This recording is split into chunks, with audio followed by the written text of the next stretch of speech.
बामकसद जिंदगी। Express train पूरी रफ्तार से अपनी मंजिल की तरफ भागी चली जा रही है। रास्ते में दोनों तरफ सरसब्ज खेतों और डबडबाए हुए नालों और नदियों का मुसलसल मंजर अपनी तरफ खींचता है, मगर तेज दौड़ती हुई ट्रेन को उन खुशनुमा मनाजिर से कोई दिलचस्पी नहीं।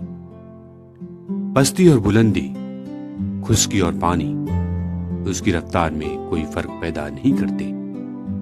रास्ते में छोटे छोटे स्टेशन आते हैं, मगर वो उनको छोड़ती हुई इस तरह भागी चली जाती है गोया उसे कहीं ठहरना नहीं है।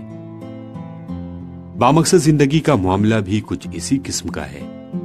जिस आदमी ने अपनी जिंदगी का एक मकसद बना रखा हो, उसकी सारी तवज्जो अपने मकसद पर लग जाती है। इधर उधर के मसाइल में वो अपना वक्त जाय नहीं करता।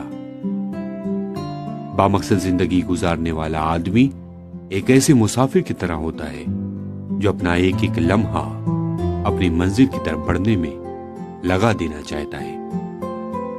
दुनिया के खुशनुमा मनाजिर ऐसे मुसाफिर को लुभाने के लिए सामने आते हैं, मगर वो उनसे आंखें बंद कर लेता है। साए और इकामतगाहें उसको ठहरने और आराम करने की तरगीब देती हैं, मगर वो उनको छोड़ता हुआ अपनी मंजिल की तरफ बढ़ता रहता है।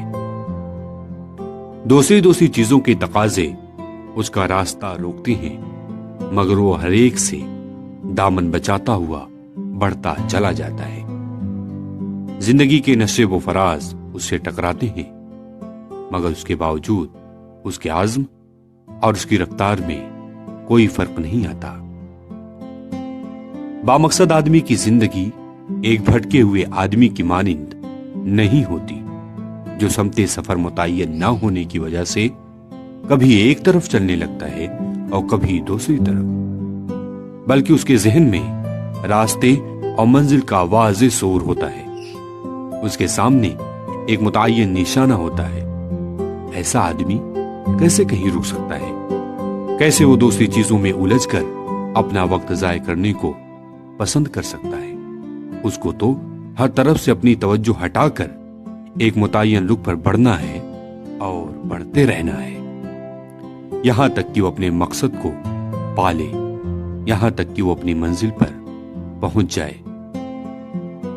जिंदगी को बामाना बनाने के लिए जरूरी है कि आदमी के सामने एक सोचा हुआ निशाना हो, जिसकी सदाकत पर उसका ज़हन मुतमईन हो, जिसके सिलसिले में उसका ज़मीर पूरी तरह उसका साथ दे रहा हो, जो उसकी रगो पे में खून की तरह उतरा हुआ हो।